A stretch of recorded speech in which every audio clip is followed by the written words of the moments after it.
A gente tinha a ideia, naquela época, de alguma coisa parecida com o que foi feito na Europa no pós-guerra, com a criação do Estado do Bem-Estar Social, que acabou resultando no que a gente tem hoje em vários países. Por exemplo, norte da Europa, Inglaterra, Espanha, Alemanha.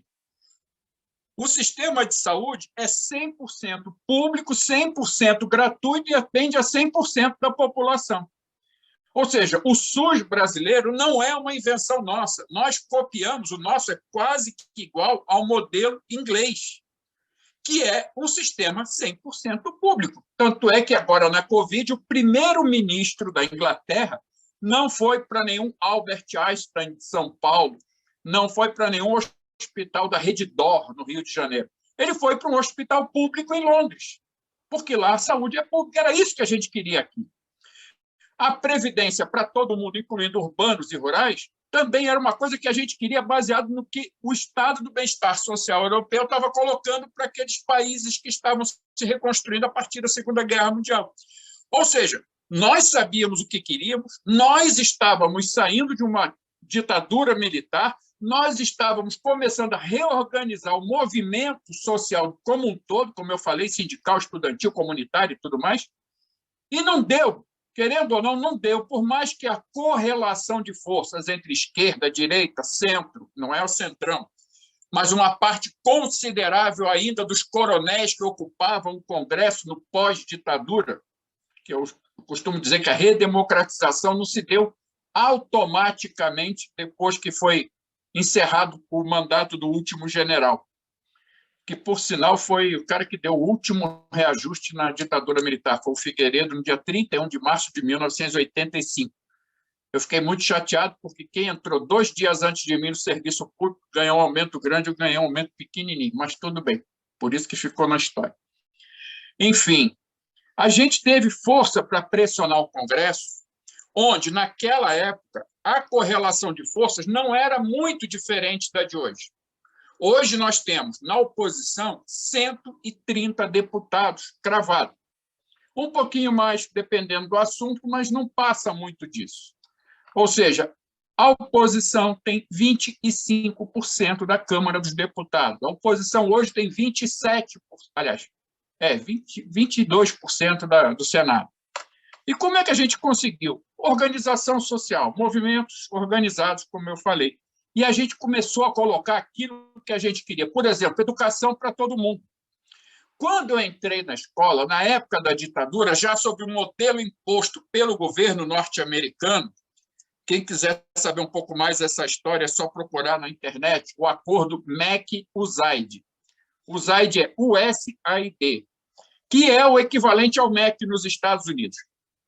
Gente, em 1964, esse povo fez um acordo com o governo brasileiro para modificar o sistema de educação no Brasil, favorecendo a iniciativa privada e desmontando a rede de ensino público. Pessoal mais velho, lembre, quem não é mais velho aqui, mas deve ter pai, avô e tal, que daquela época, que deve lembrar, o ensino público era primário, ginásio, científico, clássico ou normal, e depois universidade. Para a pessoa entrar no primário, tinha que fazer prova. Para sair do primário para o ginásio, tinha que fazer prova. Do ginásio para o científico, ou clássico, ou normal, tinha que fazer prova. E desses, para a universidade, tinha que fazer prova. Hoje a gente conhece o quê? O vestibular. As vagas são garantidas para todo mundo e acabou essa barreira. E por que tinha barreira? Porque a quantidade de escolas era pequena à medida que a complexidade do estudo ia aumentando. Por exemplo, eu fiz o primário, que é o equivalente hoje à primeira, quarta série do ensino fundamental, e fui fazer uma prova. Tinha menos vaga no ginásio, que era o equivalente hoje à quinta, à oitava série do ensino fundamental, tinha menos vaga do que na primeira. Então, tinha que fazer prova, alguém ia sobrar, alguém ia ficar só com o curso primário. Do ginásio para o científico, ou clássico, ou normal, tanto faz, tinha que fazer prova porque tinha menos vaga nesses cursos do que no ginásio. E a universidade é a mesma coisa, ou seja, o ensino era uma pirâmide, nem todo mundo podia chegar nos degraus de cima, porque os degraus eram menores. Esse era o modelo. E o pior, imposto pelo governo norte-americano, a ideia era formar executores e nunca pensadores. Por exemplo, foi nesse período que desapareceu praticamente tudo que havia de humanas no ensino equivalente hoje ao ensino médio ou à segunda etapa do ensino fundamental. Sociologia, filosofia, tudo isso tinha para adolescente e desapareceu. Era o quê? As matérias básicas. Quando muito, um curso profissionalizante. Eu, por exemplo, quando cheguei, eu peguei a reforma, já criando o segundo grau, eu fui para um curso profissionalizante, onde eu ia ser técnico em telecomunicações e hoje poderia se chamar de TI, era informática na época. Mas não tinha nenhum curso facilitando alguém a pensar. Filosofia? Não tinha. Sociologia? Não tinha. A geografia era ensinada de um jeito diferente, porque geografia não é mapa, não é território, geografia é povo. Povo e natureza, povo e território. Eles ensinavam a gente a ver mapa. Aqui vive índio, aqui vive branco, aqui vive negro, aqui tem um oceano, do lado de lá tem asiático, mas não falava da questão política, social, econômica e cultural desses povos para a gente entender um pouco mais o que era a geografia. Era superficial, era o que eles diziam, eu não quero quem projeta, eu quero quem executa. E não era um projeto para o Brasil, era um projeto para a América Latina e países dependentes da política norte-americana.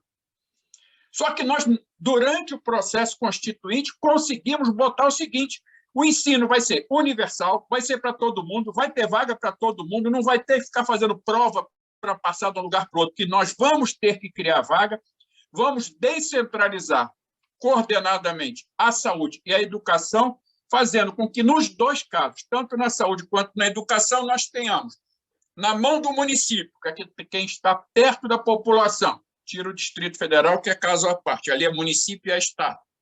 Mas, tirando o DF, os municípios seriam responsáveis por saúde básica e educação básica. No caso da educação, creche, ensino infantil e ensino fundamental, responsabilidade do município. Na saúde, emergência, óbvio, é quem está mais perto, e atendimento de baixa e, no máximo, um pouco de média complexidade, mas os hospitais primários ficam na mão do município. Tanto na educação quanto na saúde, aquilo que for intermediário, a responsabilidade passa a ser dos estados, porque aí a complexidade é um pouco mais alta, nem todo mundo. O número de pessoas que vai depender de um atendimento de complexidade um pouco maior também não é tão grande. Então, os estados cuidam disso, até porque o custo é um pouco maior. E alta complexidade, pesquisa de grande profundidade, fica a responsabilidade da União. O nome disso, no caso da saúde, é o SUS. E a educação universal para todo mundo. Isso nós botamos na Constituinte. Então, foi a organização social, a organização popular, a organização dos trabalhadores que começou a transformar aquilo que a gente gostaria de ter em algo que a gente podia ter. E, obviamente, a gente não fez isso com facilidade, foi difícil, muita coisa a gente não conseguiu. Por exemplo, na Constituinte, nós conseguimos escrever na Constituição que a cobrança e a arrecadação de tributos ia ser progressiva. Isso está no texto constitucional. Só que foi colocado o seguinte: uma lei vai regulamentar, e, obviamente, os interessados não deixaram regulamentar até hoje. A Constituição hoje permite a taxação de grandes fortunas, permite a taxação de imposto de renda mais alto de quem ganha muito. Mas o sistema financeiro pós-Constituição garantiu que nada disso fosse colocado em prática. Mas, enfim, o que nós começamos a construir a partir do final da década de 80, que saiu na Constituição de 88, não foi colocado em prática como a gente queria. Nós começamos a fazer, começamos a construir a educação, começamos a construir a saúde, começamos a construir uma série de políticas sociais. Mas aí a primeira coisa que aconteceu, eu chamo de o primeiro golpe pós-ditadura militar, a eleição de Collor de Mello. Porque se alguém conseguir provar que uma pessoa que não tinha o menor conhecimento em nível nacional, que não tinha partidos políticos por trás, ele era filiado a um partido chamado PRN, que tinha uma base deste tamaninho, mas ele foi devidamente incensado pelos neoliberais, porque aí entra o sistema financeiro com tudo que era necessário, e, obviamente, um golpe de mestre dado pela TV Globo no último debate do segundo turno entre Lula e Fernando Collor, onde se misturou a vida pessoal das pessoas, e o Collor foi municiado de informações que algumas pessoas conseguiram por meios não tão claros, conseguiu, através de manipulação e edição de trabalhos jornalísticos à TV Globo, que o Collor ganhasse a eleição. Só que o Collor, vamos dizer assim, perdeu a mão da coisa, porque quem o pôs lá não tinha um candidato melhor, mas bem preparado, acabou colocando aquele cara que chegou lá. Chegou dizendo o quê? Que ia caçar os marajás. Nós aqui, servidores públicos, que ia fazer uma reforma administrativa, desmontando tudo que a gente fez na Constituinte.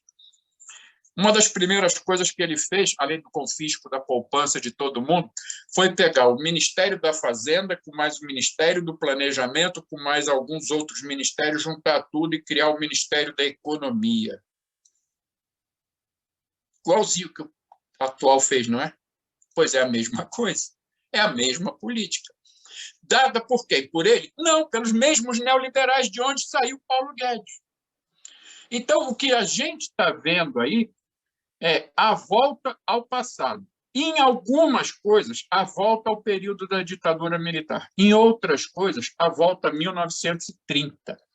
E por que eu falo que é a volta em relação a 1930 ou em relação à ditadura militar? Porque nós temos agora dois grupos poderosos que fizeram o acordo, que é independente de quem tem preferências político-partidárias. Tecnicamente está comprovado que, assim como Collor foi tirado da presidência da República, sofreu impeachment sem ter sido condenado a nada, porque ele politicamente não dava conta do recado, mas tecnicamente ele não cometeu nenhum crime. É aquela história, a lei permite, você não está cometendo crime, por pior que seja aquilo que você esteja fazendo. E na economia funciona muito isso. A Dilma também saiu sem ter sido condenada em nada.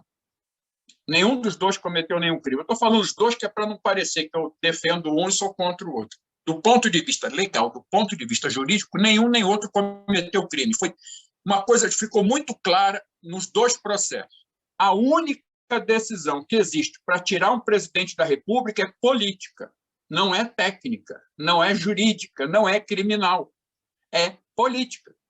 Se fosse criminal, nós temos mais de 100, foi protocolada hoje ou ontem, mais um pedido de impeachment do atual presidente da República, tem mais de 100, e vários deles com crimes de responsabilidade comprovados. Mas, politicamente, alguns grupos têm interesse de que ele não saia ainda. Mas, de qualquer forma, nós estamos vivendo um período em que os neoliberais, que botaram Collor, que botaram Fernando Henrique, que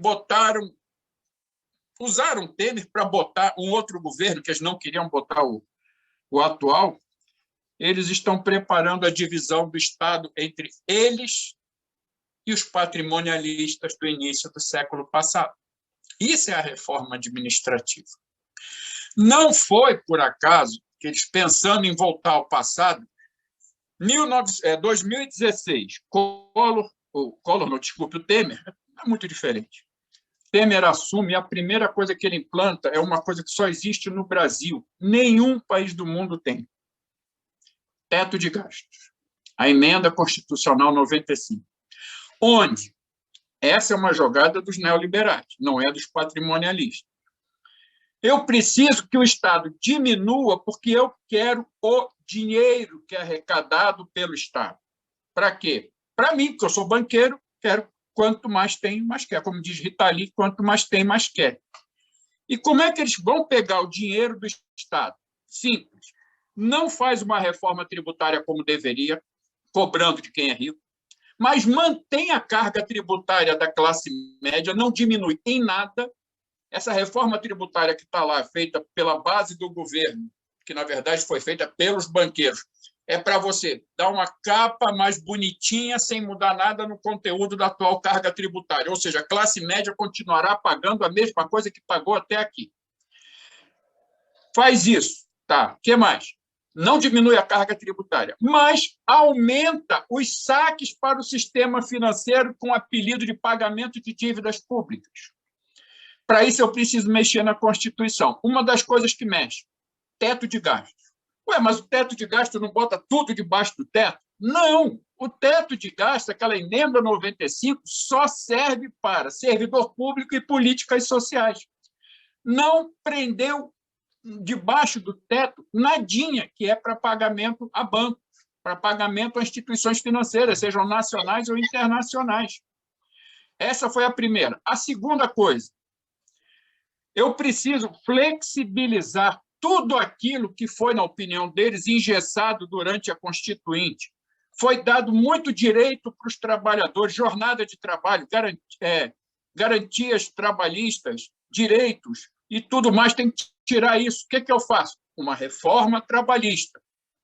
Na reforma trabalhista, o que nós vimos? Aquela mentira escancarada, que com a reforma trabalhista ia ser possível gerar mais emprego.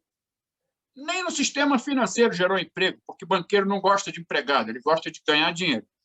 E aí, o que acontece? A reforma trabalhista resultou na fragilização, na precarização e na quase escravização dos trabalhadores, onde a pessoa passa, a partir de agora, a vender a sua força de trabalho quase que por hora.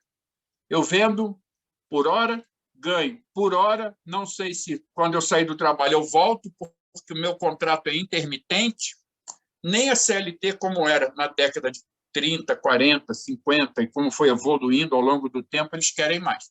Aí foi feita a reforma trabalhista. Para facilitar a exploração, foi feito um projeto que virou, através disso, um decreto para facilitar, porque a legislação já estava dando espaço, aumenta a possibilidade de terceirização. Aumenta como? Tanto na iniciativa privada quanto na atividade pública, seja em estatais ou órgãos públicos, nunca foi possível você terceirizar atividade fim. Era possível terceirizar atividade de apoio, no máximo atividade meio, mas atividade fim, não. Pois o decreto do Temer, deixa eu ver aqui, no decreto 9.507 de 2018, diz que agora pode terceirizar praticamente tudo, com raríssimas exceções. Depois disso, uma reforma da Previdência, onde eu faço o quê nessa reforma? Basicamente duas coisas. Uma, você começa a desmontar aquilo que a Constituinte fez, não é mais para todo mundo, é para quem pode pagar. E já que pode pagar, para que eu vou querer que o Estado faça isso? Já que pode pagar, pague a um banco ou uma seguradora. Privatiza a Previdência. E a reforma da Previdência que saiu, muita gente não percebeu, é parte da reforma administrativa, é parte da reforma do Estado. Porque ali foram feitas algumas mudanças profundas, mas outras mudanças, ela fez o quê? Tira da Constituição, joga para a lei. Tira da Constituição, joga para a lei. O que a gente chamava na época de processo de desconstitucionalização. Por quê? Porque para alterar a Constituição eu preciso de 3/5 dos parlamentares votando a favor para poder aprovar a mudança. Numa lei, eu preciso de qualquer número acima da metade dos presentes no momento da votação. Eu tenho 513 deputados, eu preciso da metade deles para aprovar uma lei? Não. Se eu tiver 200 deputados no plenário e 105 votarem a favor, está aprovado. E eu não tive nem 1/4 dos parlamentares presentes na votação. Por isso que tira da Constituição e joga para a lei. Algumas dessas tiradas da Constituição para a lei pegam servidores públicos. Por exemplo, quais são os benefícios que o servidor público tem direito? Não está escrito em lugar nenhum. A reforma diz que uma lei vai fazer isso. Outra, abono permanência. Eu estava com direito de aposentar, não quis aposentar, dei entrada no meu pedido de abono permanência e passei a receber como abono permanência 100% do que eu pagava para a Previdência. Pagava R$100, recebia R$100. Pagava 200, recebia 200. Na reforma da Previdência foi dito o seguinte: uma lei vai regulamentar isso. Eu posso correr o risco de, num determinado período, o dirigente do órgão dizer assim, não tem orçamento para pagar abono permanência. Ele pode dizer o seguinte: o abono permanência agora não vai ser mais a restituição exatamente igual ao que você desconta. Nós vamos restituir só 50%, 70%, 80%, 30%, sei lá. Tudo isso vai depender de lei. Inclusive, vai poder saber se você vai receber ou não. E outras coisas. E qual é o prazo? 2 anos. Foi promulgada em novembro de 2019 a reforma da Previdência. Em novembro de 2021 faz 2 anos e nós teremos isso até o fim do ano em forma de projeto. O que mais? E aí nós estamos já chegando no pior. O tal Pacto Federativo, onde toda a relação político-econômica entre União, Estados e municípios é alterada. Vocês lembram que eu falei ainda agora que a gente falou na Constituinte para fazer universalização de saúde e educação. Para que isso desse certo, não adianta eu dizer, o município vai cuidar, por exemplo, de educação básica, o Estado de educação média e a União se responsabiliza pelo ensino superior. Não adianta eu falar isso se eu não der dinheiro para o Estado, se eu não der dinheiro para o município. Para isso, na Constituinte, nós criamos a vinculação das verbas de políticas sociais, especificamente educação e saúde.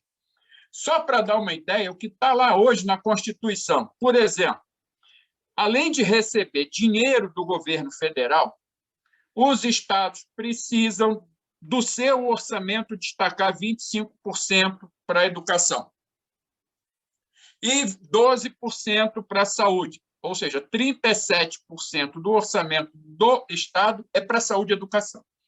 No município, é 40%, 25% para educação, 15% para saúde. O que é que eles colocaram na PEC 186 que foi aprovada? A ideia de quebrar essa vinculação, que eles chamam de orçamento zerado, onde você vai construir o orçamento sem se preocupar com percentual para município, tanto saúde e educação como qualquer outra política social. Por sorte, foi tirado, mas pode voltar. Isso eu vou falar na quinta-feira. Está sendo desmontado tudo que a gente fez. E aí, essa história do Pacto Federativo, que está numa PEC, que é a PEC 188, e aqui tem uma coisa que na quinta-feira eu vou poder falar melhor. Eles fizeram o que o governo chamou, e falou muito na imprensa, do Plano Mais Brasil. 3 propostas de alteração da Constituição. A PEC 186, a PEC 187 e a PEC 188. A 186 ganhou o apelido de PEC emergencial, que muita gente pensa que tem a ver com o auxílio emergencial que foi votado. Não tem. Essa PEC ganhou o apelido de emergencial, ninguém nem sabia que esse vírus existia, ele não tinha sido nem descoberto ainda. Por que era emergencial?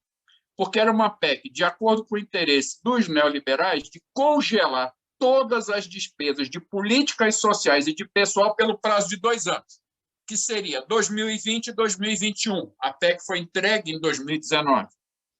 E aí, não precisou congelar, porque a própria pandemia chegou atropelando tudo e foi necessário, não sei por que cargas d'água, mas tudo bem, congelar. E congelaram o quê? Salário de servidor e despesa com política social. Por que na pandemia congelaram política social e não congelaram pagamento de dívida?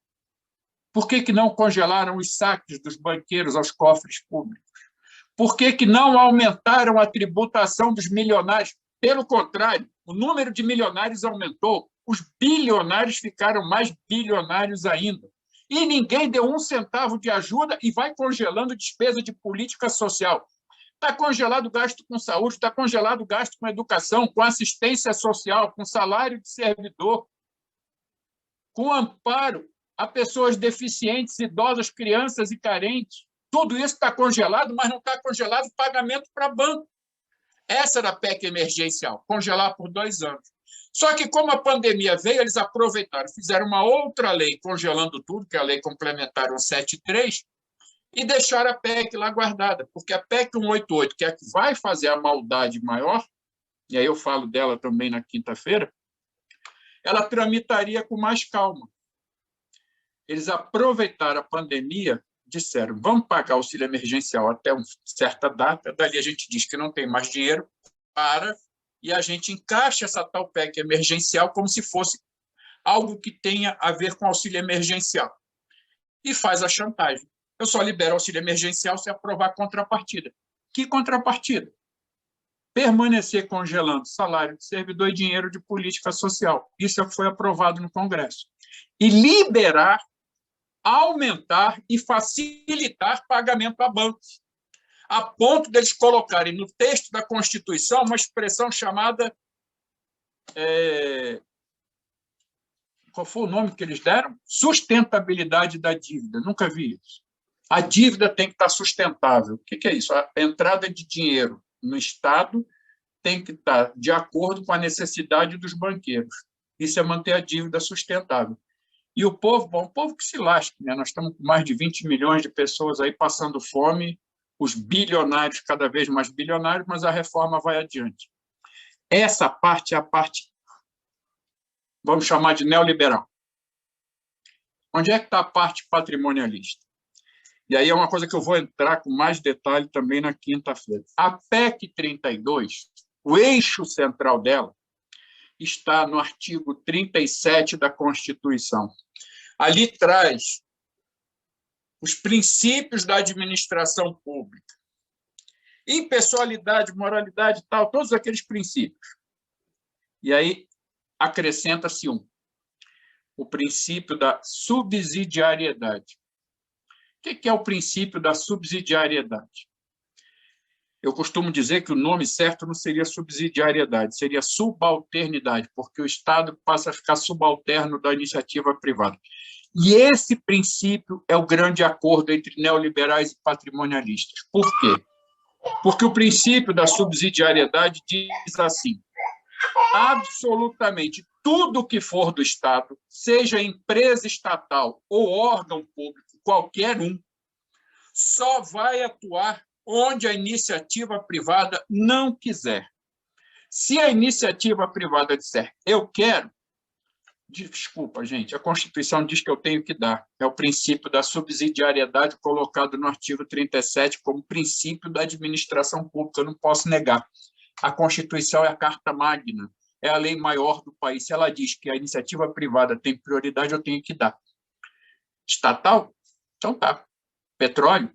A iniciativa privada vai dizer onde ela quer. Ela não quer refinaria pública, ela quer refinaria privada, porque refinar petróleo, ainda que aquela empresa não faça a extração, dá dinheiro. Da extração, o que a iniciativa privada vai querer? Aqueles poços que ela tem certeza que tem muito petróleo, que custa pouco para explorar, e os outros que dão trabalho, águas profundas e que não sei quanto é a jazida de petróleo que está lá embaixo. Essa a iniciativa privada não quer. Então, a Petrobras pode ir? Pode. Mas e depois, se lá na frente a iniciativa privada quiser? Está escrito na Constituição, você é obrigado a dar. E onde é que está o acordo dos neoliberais com os patrimonialistas? Onde a iniciativa privada não tiver interesse, permanece público. Só que permanece público na mão dos patrimonialistas. E o que é o patrimonialista com o serviço público na mão dele? É um serviço público sem concurso, 100% com indicação política, o órgão vai funcionar de acordo com o interesse dele, o apadrinhamento, aquela história que o pessoal fala que a PEC 32 é a PEC da rachadinha. É por isso, porque vai ter gente colocado lá por políticos que vão acabar fazendo o que é mais do que antigo nesse país, que é a divisão de salário de servidor público com político, não é só assessor de gabinete. Tudo aquilo que a gente já viu de errado no final do século XIX e até uma boa parte do século XX, como sendo a única coisa que acontecia no Estado, vai passar a acontecer de novo.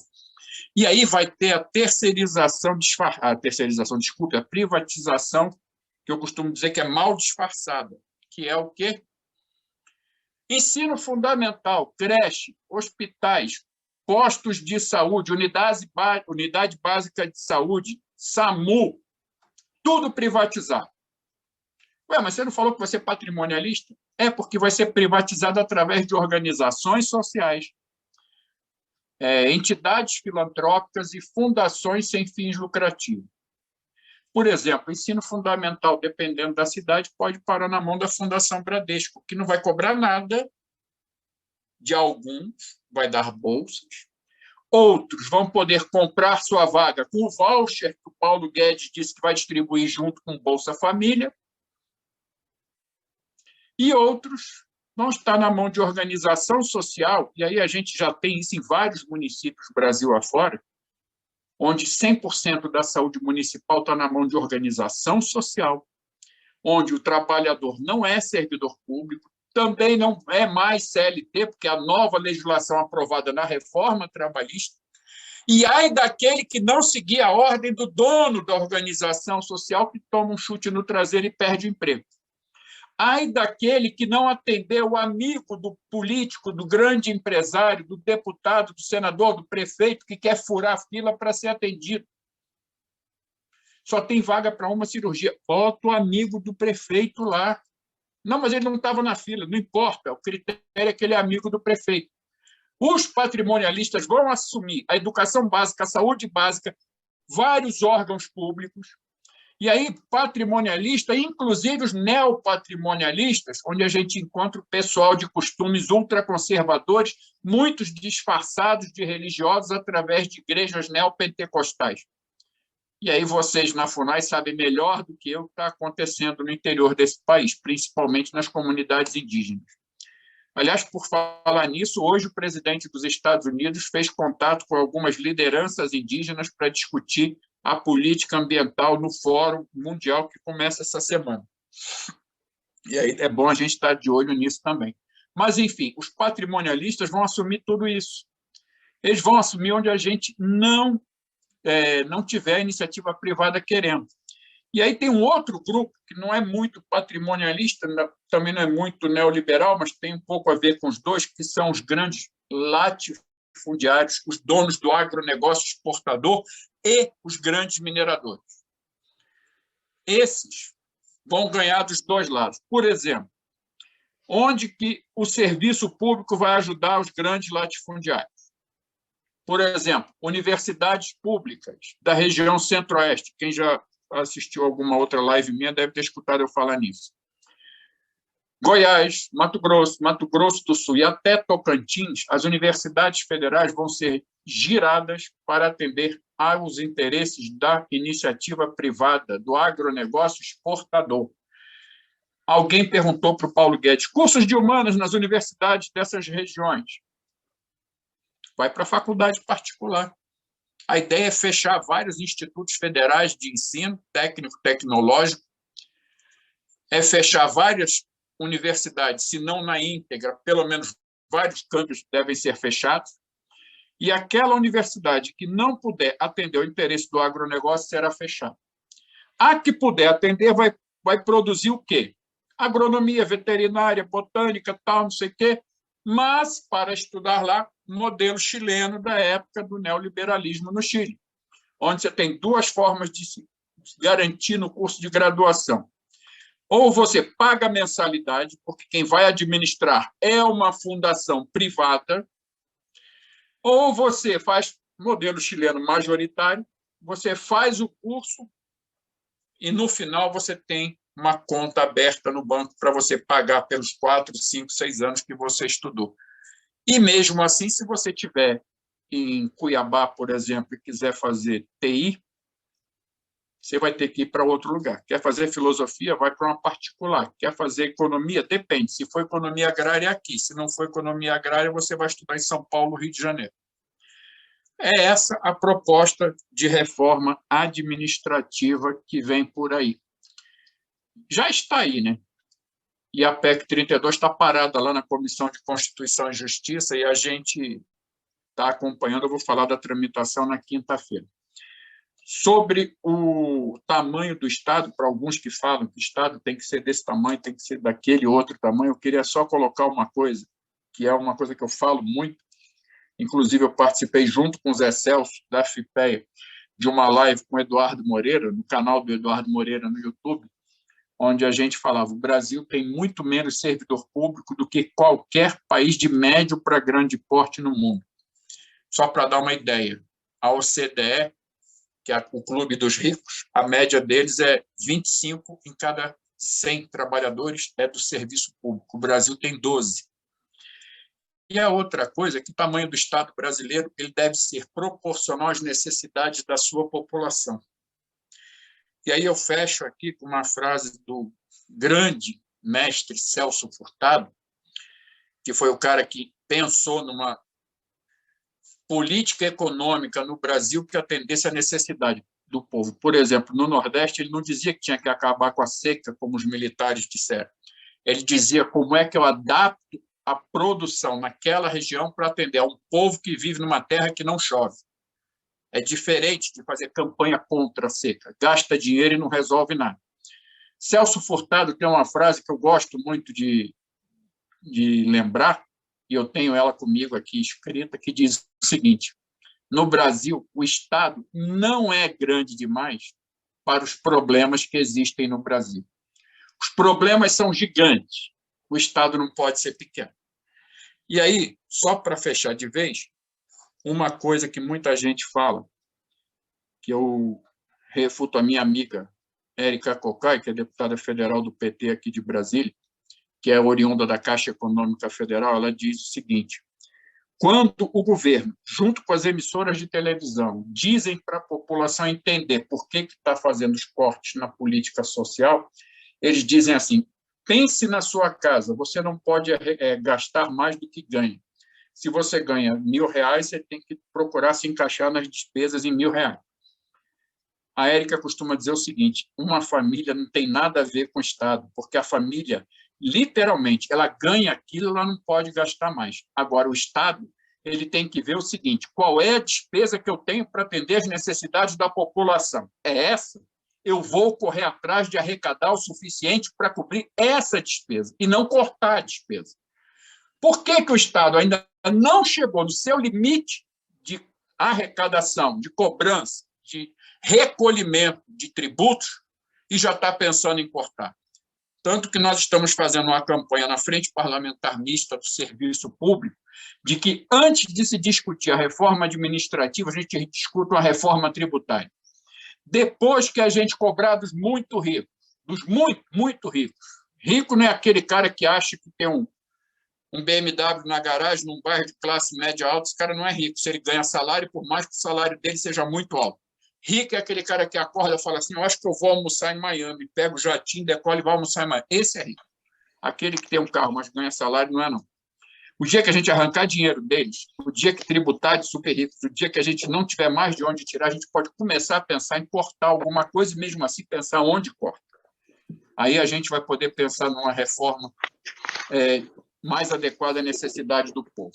É isso, gente. 1 horinha falando é tempo pra caramba. Mas estamos aqui, vamos até onde vocês me aguentarem. Obrigado.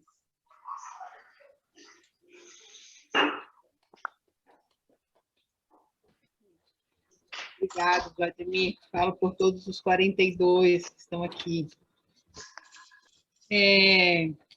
Pessoal, ninguém colocou nenhuma pergunta no chat, né? Estou um pouco sem saber como eu encaminho. A única coisa que eu queria encaminhar é a minha pergunta, né? É o tempo aí de... Sim, Alessandra. Quem sabe você estimula. A gente teve um errinho aí, né, na coisa da gravação, aí isso vai ficar a partir do momento que a gente gravou, mas vai ficar assim. E aí vamos colocando umas perguntas enquanto eu faço aqui a minha, tá bom? É o tempo aí de alguém se manifestar aí, e depois essas perguntas que o Cleuber também vai trazer, né, Cleuber? Andréia, só um parêntese, antes de tu fazer a pergunta. Lembrar o pessoal de assinar a lista de presença, tá? Que tem que clicar no link e preencher o formulário, tá? Eu vou colar aqui no chat de novo a lista de presença. Tá bem? Ô, Marina, um outro curso que eu fiz, eles botavam, depois que começava a botar, ficava botando de 10 em 10 minutos. Aqui a gente podia botar assim de 5 em 5, talvez está sempre colocando aí. Se tiver muita fala. Vou colocar mais vezes, sim, então. Tá.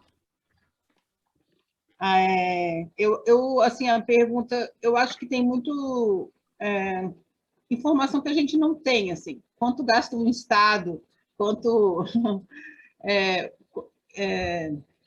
quanto ganham os servidores, quantos servidores tem no Brasil, quanto isso significa do orçamento do Brasil. Então, como a gente não sabe essas coisas, fica tudo no ar, né? Mas a pergunta que eu queria entender é sobre esse sistema financeiro, assim, sabe? O que é o sistema financeiro?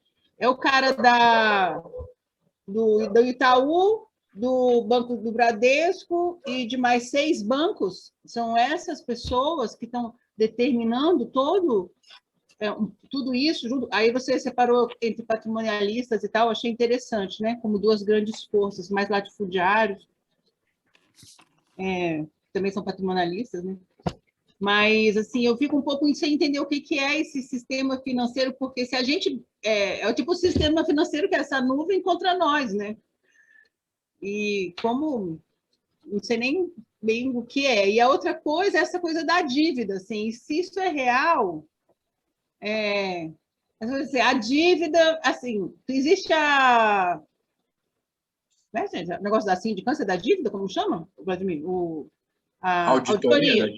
Tem a auditoria da dívida, que fala que é uma dívida impossível de pagar e que é uma dívida falsa, que é tudo mentira. E aí, assim, fica essa coisa assim, não, tem uma dívida falsa que os brasileiros, que o Brasil paga para os bancos, que os bancos são esses 7 famílias e que esse pessoal aí basicamente, essas 20 famílias estão dominando os outros 230 milhões. Assim. Então, eu queria entender se é um pouco isso, assim, o que é um pouco sobre o que é essa dívida. Eu sei que é meio gigante nesse momento, mas é o tempo todo assim, porque o Brasil não fica pagando a dívida, fica pagando a dívida. O que isso significa?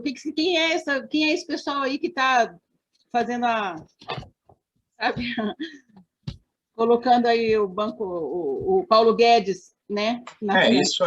Isso aí dá uma conversa à parte, até grande, se a gente quiser aprofundar. Mas só para dar uma ideia,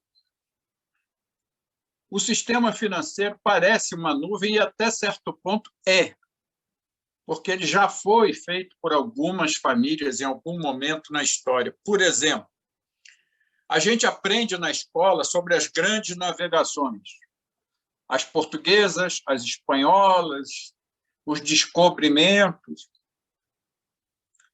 Nenhum governo, na época, no século XVI, tinha dinheiro para financiar Cabral, Cristóvão Colombo, Vasco da Gama e Companhia Limitada. 100% das grandes navegações foram financiadas por bancos.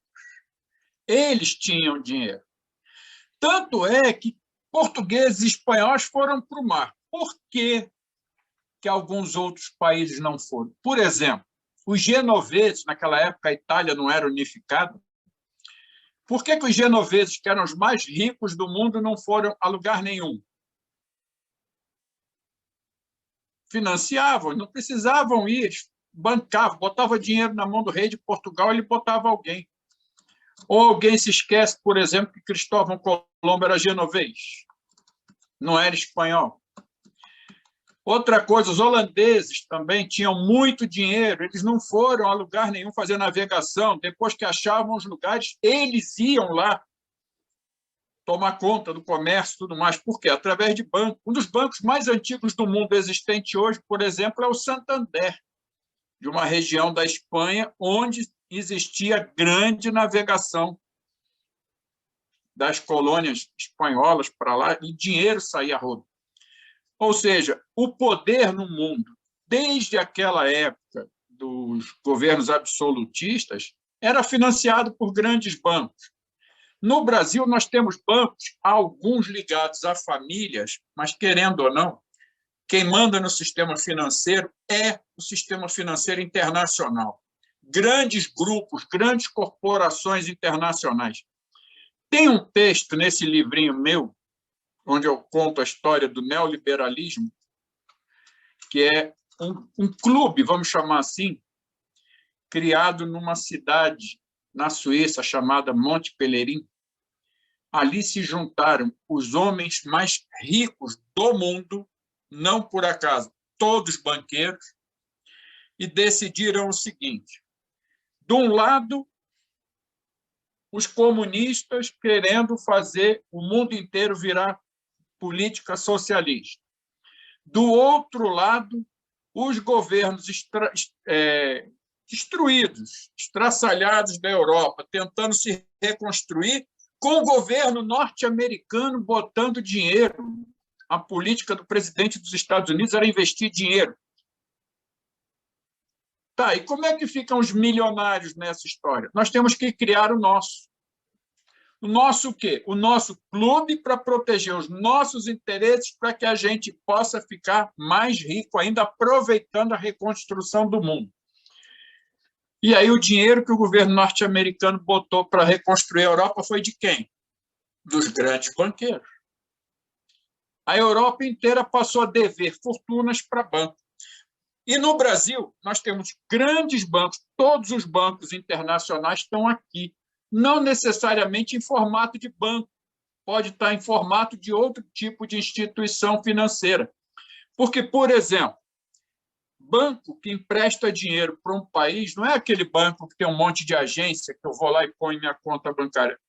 Alguns podem até ter, mas boa parte deles são instituições financeiras de crédito, mas de crédito pesado, não crédito para pessoa comum, para um mortal que nem nós. E essas pessoas, esses donos de banco, hoje não são mais famílias. Tem algumas famílias? Tem. Que controlam um banco aqui, outro ali. A família que controlava o Itaú já não controla tanto, porque o Itaú hoje está associado a bancos internacionais, o Bradesco também, o Santander, sede dele é na Espanha, o HSBC é da Europa e outros são na Europa e vai por aí. Ou seja, o sistema financeiro é um grande grupo internacional, todos são amigos, eles não brigam entre si, porque eles têm acordos para funcionar. E eles ganham. Agora, uma coisa que a gente tem que ter claro, não podemos confundir a dívida que eu faço pegando empréstimo com a dívida que um Estado faz. Porque dívida de Estado é para ser administrada, não necessariamente liquidada. Por exemplo, a dívida pública do governo americano é uma das maiores do mundo e o país não deixa de ser rico. O Japão, o tamanho da dívida deles é maior do que o produto interno bruto do país. Eles devem mais do que tudo que eles produzem e não tem nenhum problema isso. Por quê? Porque administra dívida de um país, de um Estado, ela não é para ser necessariamente paga. O Brasil já pagou e voltou a dever. Qual o problema disso? Tem que saber administrar. Lembrando que os estados podem gerar moeda. E a moeda, obviamente, vai passar por todas as discussões, avaliações mais políticas do que técnicas no mercado internacional. Essa é a turma. E como a instituição que eu admiro muito, que é a Auditoria Cidadã da Dívida, que é dirigida pela minha amiga Maria Lúcia Fatorelli, eles dizem, se fosse para considerar na ponta do lápis o que é pago e o que é pego, o Brasil já pagou a dívida há muito tempo, não deve. Mas os próprios banqueiros não querem que a dívida seja quitada, porque o dia que eu disser que está quitada, eu não tenho que dar mais nada. Tanto é que o grosso do dinheiro que sai da arrecadação do Estado para pagamento de dívida nunca é para pagar a parte principal, é sempre para pagar os encargos da dívida. É aquela história de você deve para um agiota, quanto? Eu devo R$100, mas eu nunca dou os R$100, eu fico sempre pagando aqueles R$10, R$10, porque vai pingar muito mais do que 100 no bolso dele e eu vou continuar devedor dele. É isso que o banco faz com a dívida pública. Eles não querem que quite, eles querem que você fique pagando encargos, que se você somar, você já pagou 2, 3, 4 vezes a dívida que o Estado tem com aquela instituição financeira ou com aquele grupo de instituições financeiras. Mas isso é uma coisa mais que dá para a gente aprofundar um pouco melhor numa outra ocasião. Os números, salário, essas coisas todas de servidor, André, tem um trabalho feito pela AFIPEA muito bom, aliás, feito pelo IPEA e muito bem explorado pela AFIPEA, porque quem fez é filiado da AFIPEA, que são os dados, a questão do Atlas do Serviço Público Brasileiro. Tem, está publicado, o pessoal da Arca deve ter isso lá, principalmente a AFIPEA tem, está numa linguagem fácil, Uma coisa é certa, o Brasil não tem muito servidor público no Brasil ganha muito mal, é exatamente o contrário do que eles dizem. Tem servidor demais. Por exemplo, em 2019, o Banco Mundial soltou mais um relatório onde eles diziam que o Brasil tinha que diminuir o número de professores, tem professor demais na rede pública. Aí eu fico pensando, na educação infantil, você diminuir professor significa botar uma sala de aula com 80, 100 crianças, porque tem professor demais? Para com isso, né? Mas, enfim, não tem muito servidor, e eu repito aquilo que disse Celso Furtado. O tamanho do Estado tem que ser proporcional à necessidade da população. Como ele disse, no Brasil o Estado não é grande demais para os problemas que existem no Brasil. Tem problema demais, o Estado tem que dar conta de tudo. E uma coisa que a gente tem que levar em consideração nesse estudo do IPEA, que a FIPEA divulga bastante, tem lá, é que a população brasileira cresce, por mais que de um tempo para cá o censo não seja feito corretamente, e agora corremos o risco de não ter nem censo. E, para mim, censo não é uma coisa política, é uma coisa técnica, científica. Eu preciso saber a população, como ela é, quanto cresce, se diminui, se ela está mais homem, mais mulher, tem mais negro, mais índio, mais branco, se está com perfil mais para um lado, mais para o outro, porque o Estado tem que se moldar a essa população para atender às suas necessidades. Então, não tem mais censo, mas vamos lá. Ainda de acordo com as projeções dos últimos censos, a população cresce num nível em que o Estado precisaria aumentar muito o número de servidores para atender a necessidade dessa população. O que significa que, proporcionalmente, está diminuindo.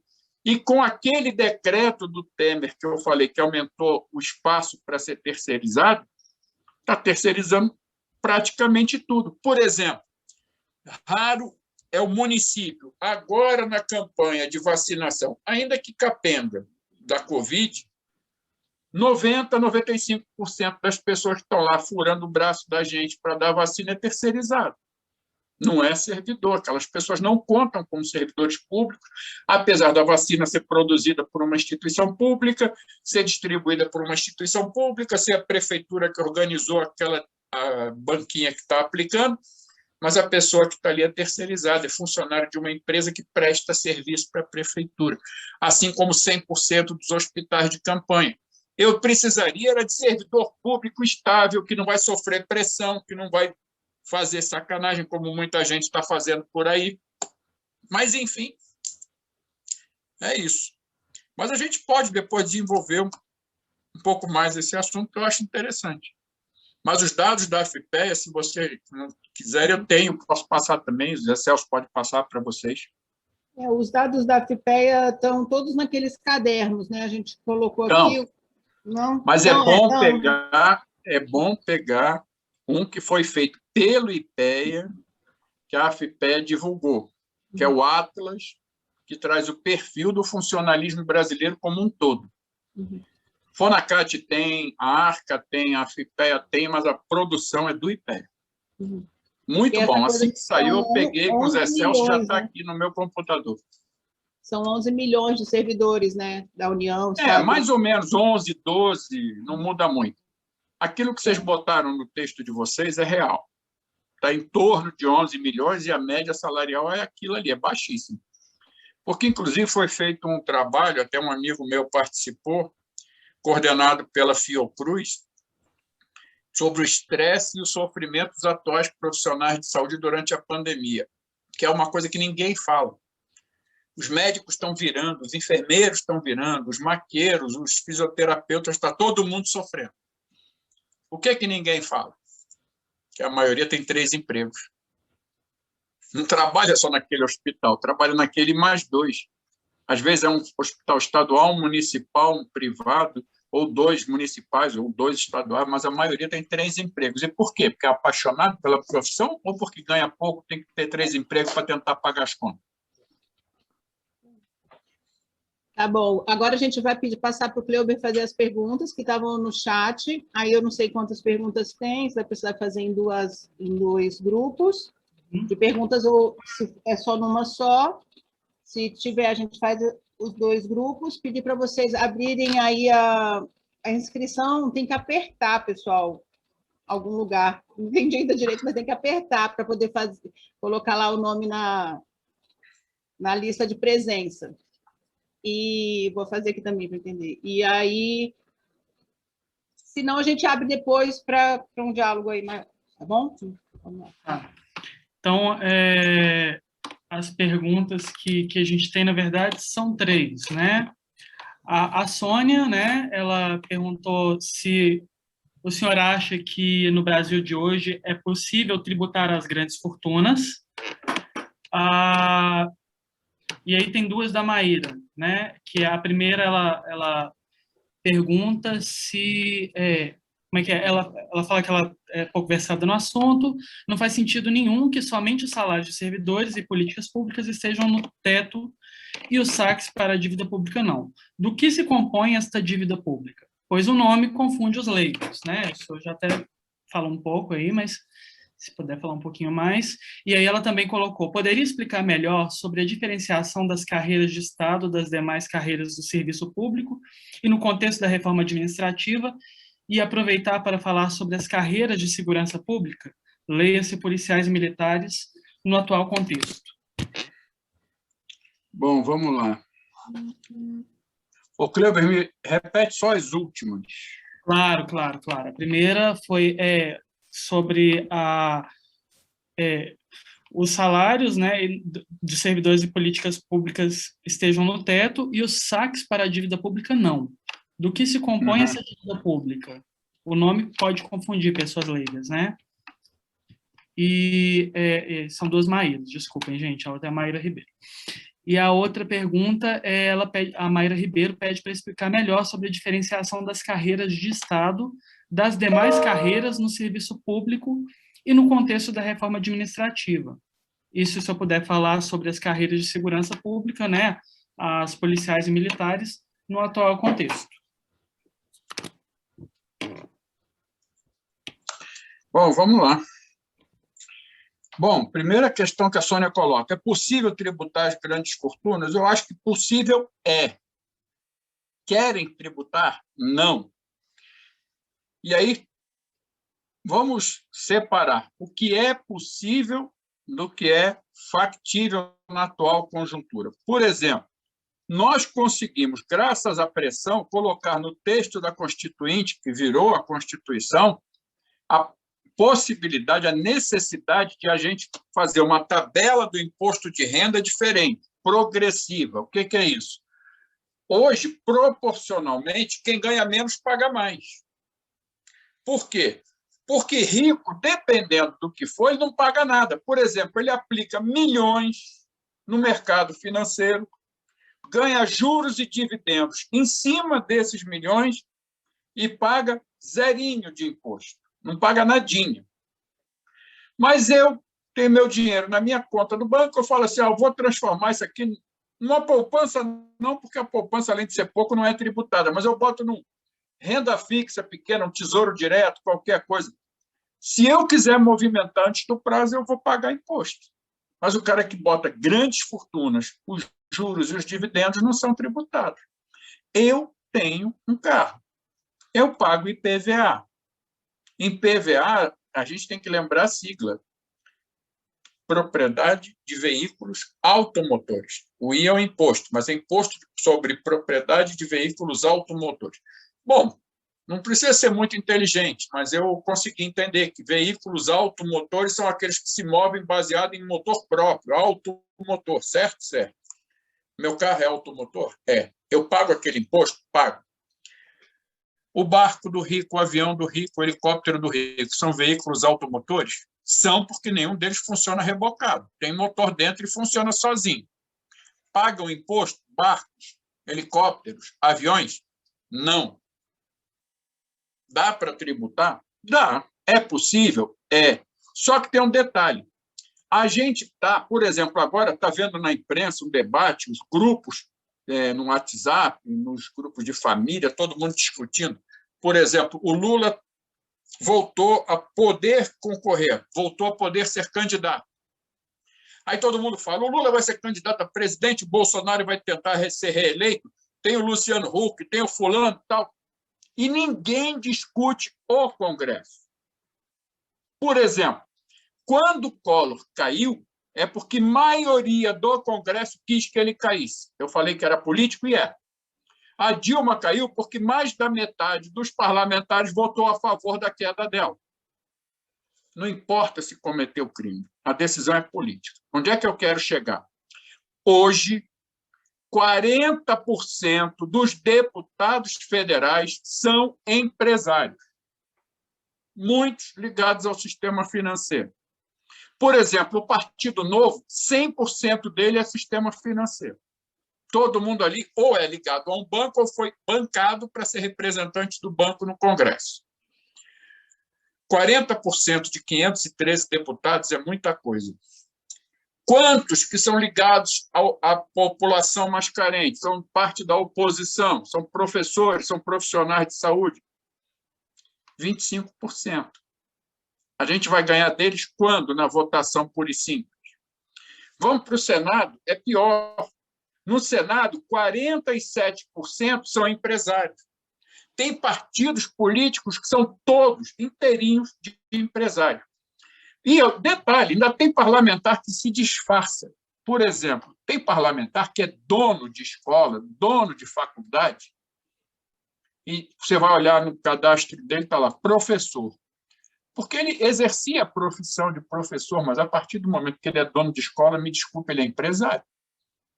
O dono do Positivo, uma das mais ricas redes de educação do Brasil, está lá no Senado. É um senador. Nós temos um senador de Brasília que está lá como professor, mas ele é empresário, ele é dono de faculdade. 47% do Senado é empresário. A gente não consegue. E o último levantamento que o DIAP fez quando foi eleita a atual legislatura do Congresso mostra que a bancada ligada à classe trabalhadora, ao movimento sindical, vem diminuindo. Nós não estamos conseguindo eleger os nossos representantes para o Congresso. Tem muita gente que fala o Congresso, num país de política burguesa, nunca vai ser favorável ao povo. Tudo bem, mas então, se é para pensar assim, não vamos lançar candidato, não vamos participar, mas também não vamos reclamar do Congresso. Se a gente tem possibilidade, a gente tem que tentar mexer naquilo ali. Não conseguimos fazer a maioria. Então, vamos fazer o quê? O que a gente fez? Pressão popular. Nós nos organizamos em sindicatos, entidades estudantis, associações de moradores, de negros, de mulheres, de LGBTQ, de índios, de quilombolas, de tudo, e vamos para cima. Para quem não se lembra ou não sabe, no governo Fernando Henrique foi feita uma reforma administrativa também.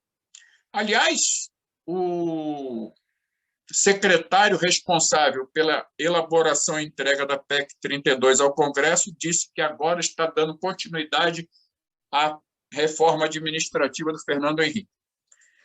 Aquela reforma entrou no Congresso, ficou 5 anos tramitando e não saiu como eles queriam, apesar da gente ter minoria no Congresso.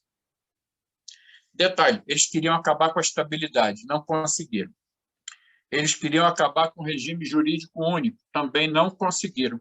Por quê? Porque a gente tinha maioria no Congresso? Não, porque as entidades sindicais, associativas, de estudantes foram para cima do Congresso e, graças à pressão, a gente conseguiu impedir que eles acabassem com a estabilidade do servidor público, que estão tentando de novo agora na PEC 32.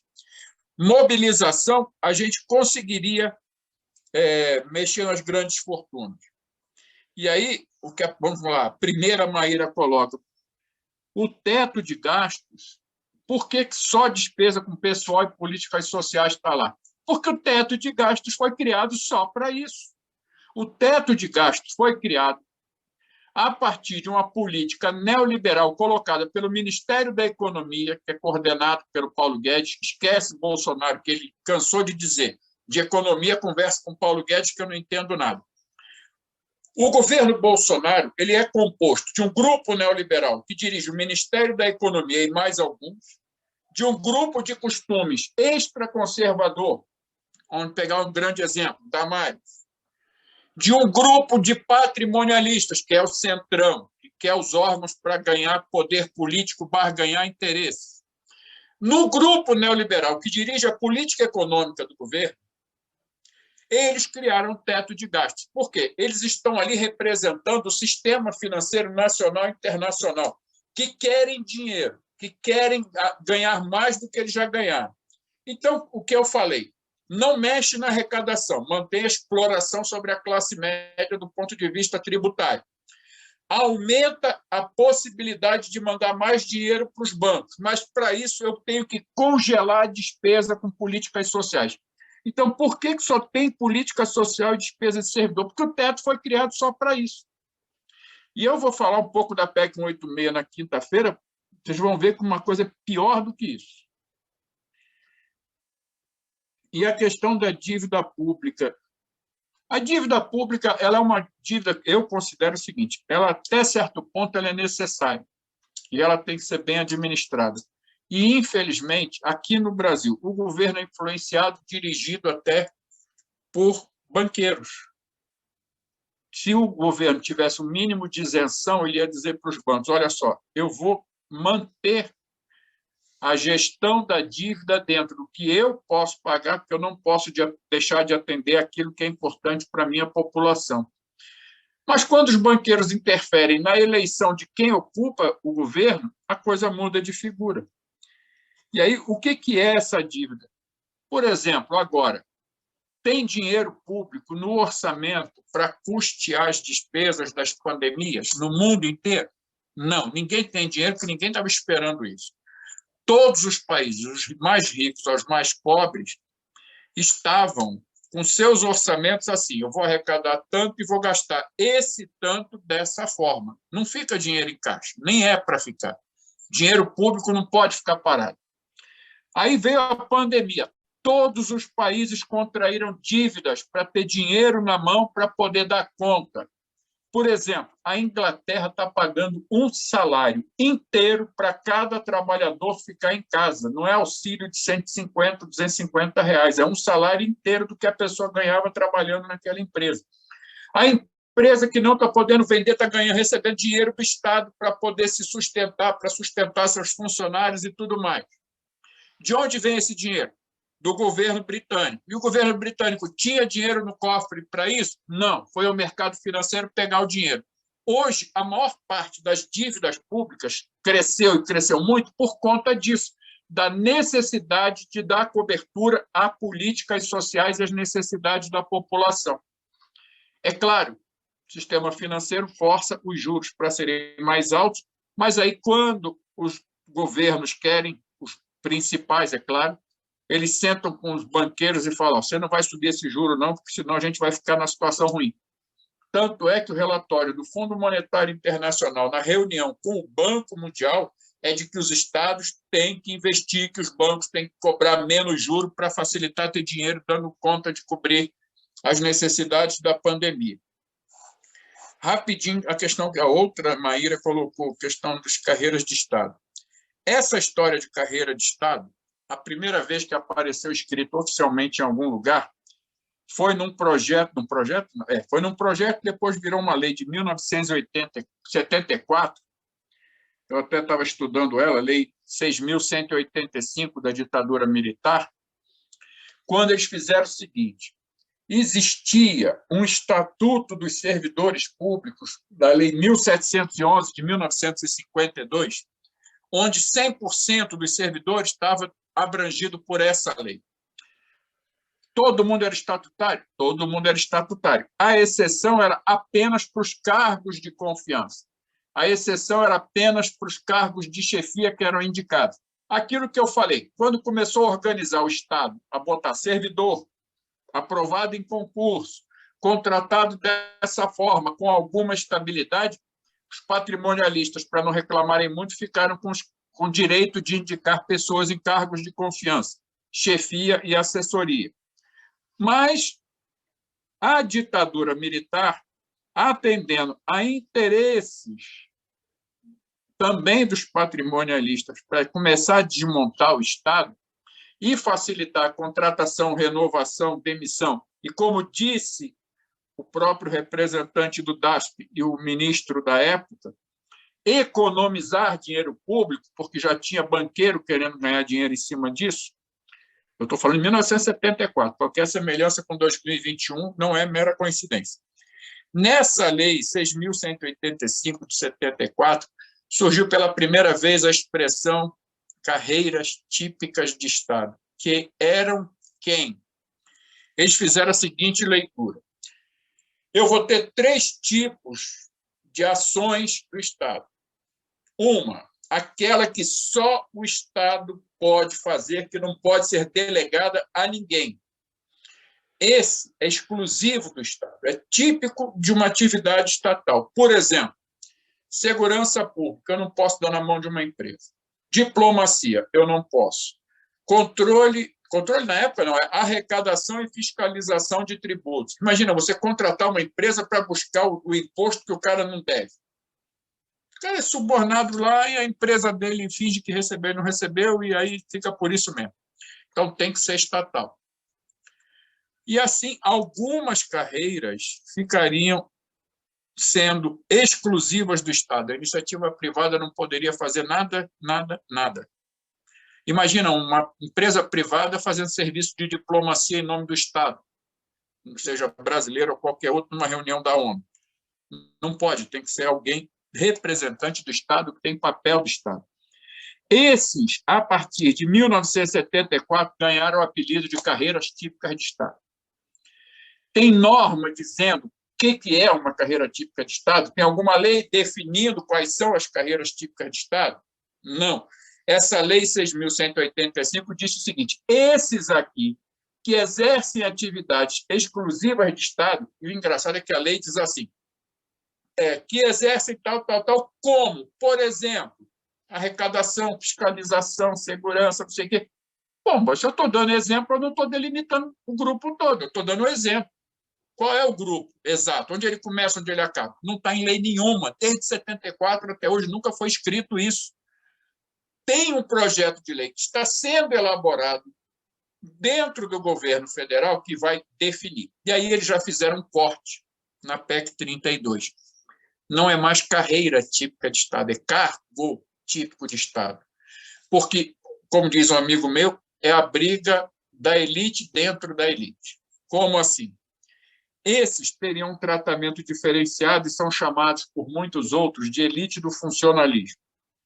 Não acho que sejam, porque um auditor fiscal, para mim, não é elite. Elite, para mim, é um magistrado que ganha 60, 70 mil por mês, apesar do teto ser 39. Mas, enfim, dentro dessas carreiras típicas de Estado, não existe uma visão linear. Por exemplo, já que falou em segurança, a Polícia Federal tem uma carreira com 5 cargos: delegado, perito, agente, escrivão e papiloscopista. São os 5 cargos da carreira da Polícia Federal. Há lá dentro quem entenda que os 5 cargos não devem ser considerados como exercendo atividades exclusivas de Estado, típicas de Estado. Por exemplo, tem um grupo de delegados que acha que os delegados são típicos de Estado.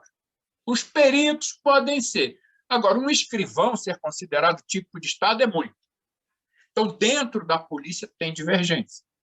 Dentro do Banco Central, a carreira tem 2 cargos. Tem o analista e tem o técnico.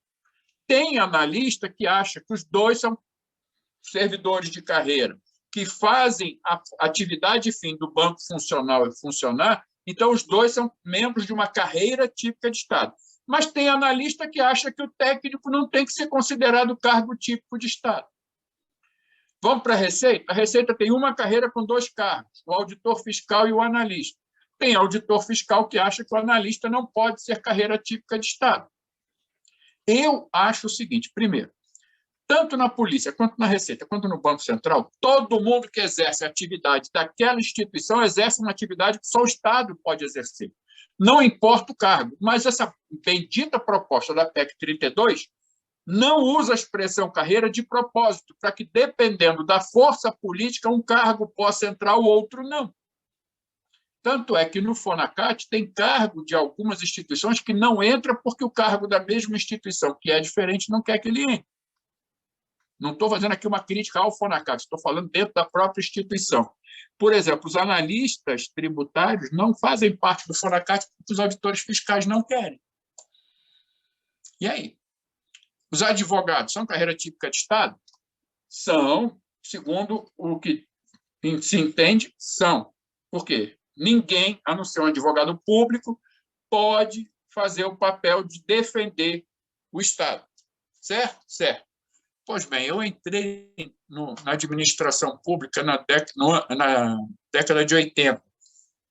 Estava assim de advogado contratado através de escritório, trabalhando para autarquias e fundações. E já era típico de Estado. Está cheio de advogado que virou advogado da União sem nunca ter feito concurso público, porque na época da Constituinte veio o regime jurídico único e foi considerado, tipo assim, estava do lado de dentro da porteira, quando fechou, ficou considerado membro da Fazenda. Mas, enfim, as carreiras típicas de Estado são aquelas, segundo o conceito genérico, que exercem atividades que só o Estado pode exercer, que não podem ser delegados à iniciativa privada. E aí tem aquela briga que eu costumo dizer que depende da leitura de quem observa, porque eu acho que se você pega, por exemplo, pegar aqui 2 artigos da Constituição, o que fala da saúde, por exemplo, cadê? Não, esse aqui não é. É aqui. O artigo 196. Saúde é direito de todos e dever do Estado. Está na Constituição. Por que é uma coisa que é direito da população, é dever do Estado, quem está ali não é considerado servidor no mesmo nível que uma pessoa que faz a atividade de tributação, diplomacia e tal? Saúde, para mim, é uma atividade de Estado. Pode não ser exclusiva, mas é uma atividade de Estado. Educação também está no artigo 205 da Constituição. Educação também é dever do Estado. A iniciativa privada pode explorar o mercado? Pode, mas o Estado é obrigado a cobrir aquela parte da população que não tem como pagar. Então, quem está ali é um representante do Estado. A atividade que a FUNAI faz, qual é a empresa privada que pode fazer? Na minha cabeça, nenhuma. Nem igreja, nem ninguém. Pode atuar junto sob orientação do poder público. Você pode ter política pública que permita que uma organização não pública atue subsidiariamente à instituição pública, e não o inverso, como vai ficar no texto se a PEC 32 for aprovada. Então, é uma discussão muito grande sobre o que é ou o que não é do Estado. Eu só acho o seguinte: quando a gente lê a exposição de motivos do projeto que virou essa lei 6.185 de 74, está muito claro. É interesse em cortar gasto público, em poder demitir servidor, poder fazer com ele o que bem entender, garantindo para uns poucos o tratamento estatutário. Ou seja, até 1974, todo mundo era estatutário. Ali, só os da carreira típica de Estado passaram a ser estatutário, o resto virou CLT. A gente conseguiu reverter isso na Constituinte, saiu o regime jurídico, que é 8.112, está valendo hoje. Todo mundo voltou a ser estatutário. O que eles estão fazendo? Querendo voltar ao que foi feito na ditadura militar. É isso. Por isso essa discussão. E a questão da segurança pública tem que ter bem claro: só o Estado pode exercer atividade de segurança pública, não confundir com segurança patrimonial. Segurança patrimonial é aquela empresa privada que é coordenada, supervisionada, controlada e até punida pela Polícia Federal, que cuida do patrimônio de alguém. Esse alguém pode ser uma pessoa física ou uma pessoa jurídica. Por exemplo, o vigilante que fica na porta de um prédio público, ele faz segurança patrimonial, ele não faz segurança pública.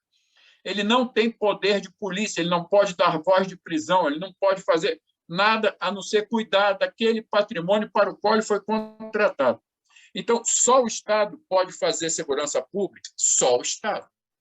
Quem compõe as instituições que fazem atividade de segurança pública? Na União, Polícia Federal, Polícia Rodoviária Federal, Polícia Ferroviária Federal e Departamento Penitenciário. Nos estados, Polícia Civil e Polícia Militar. Nos municípios, Guarda Municipal. Esses são as instituições que podem exercer atividade de segurança pública. É uma atividade exclusiva do Estado? É. Agora, a pergunta que fica na discussão do cargo, carreira típica de Estado. Se a polícia é carreira típica de Estado, eu falei que tem uma carreira na Polícia Federal com 5 cargos, eu falei que faz 0.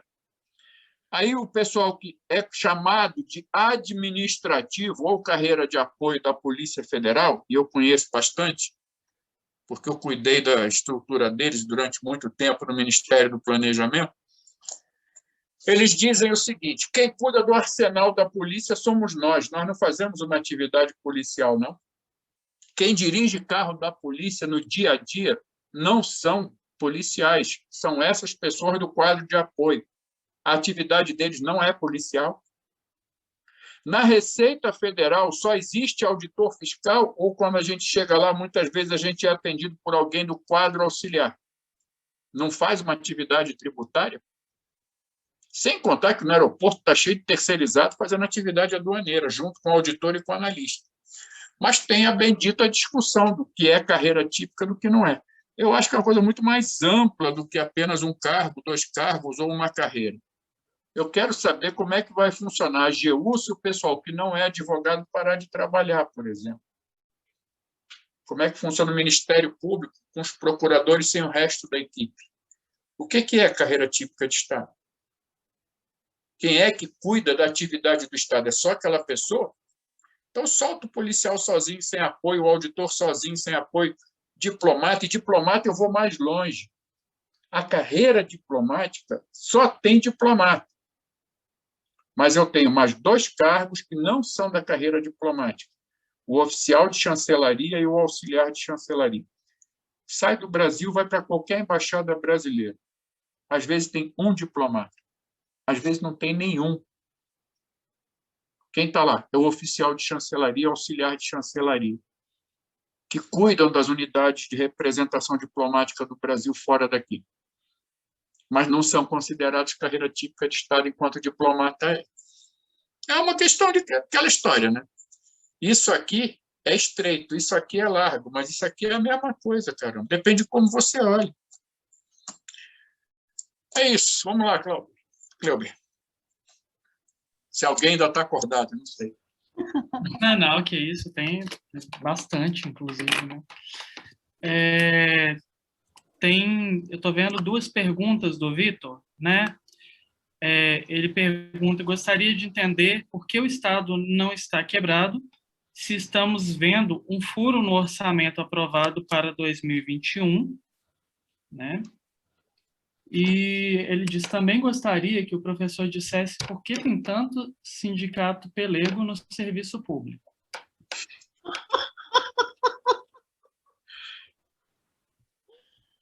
Essa André gostou. Tá bom, vou tirar meu áudio.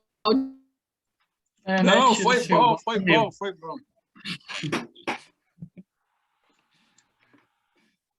Acho que estou são anotando essas. aqui para não esquecer. Aí, Vladimir, lembrar que depois dessa fala a gente vai abrir aí para as pessoas. Verdade. Aí abrir para as perguntas aí. As pessoas depois dessas perguntas, a gente vai abrir um pouco. Olha só, orçamento furado. Não está furado. O problema do orçamento, aliás, não é um, são vários problemas, mas no caso deste ano, primeiro, eu preciso definir a minha expectativa de arrecadação para atender a minha expectativa de gasto. Não tem conta certinha. O orçamento público não é feito com alguém informando: chefe, no cofre tem tanto, é isso que a gente pode gastar. Não. É dito assim: o que pretende se arrecadar durante o exercício tal, no caso 2021. É isso. E o que se pretende gastar é aquilo. O que aconteceu agora, que dizem que o orçamento está furado? Não está furado. Simplesmente os deputados do Centrão botaram nesse orçamento mais dinheiro para eles, deputados e senadores, poderem fazer as suas emendas do que gostaria o governo. Onde é que está o furo aí? Não tem furo nenhum. Se somar os dois lados, despesa e receita, a expectativa de receita e a expectativa de despesa bate. Por que está furado? por causa do maldito teto de gastos, porque as emendas dos parlamentares são dirigidas para políticas sociais.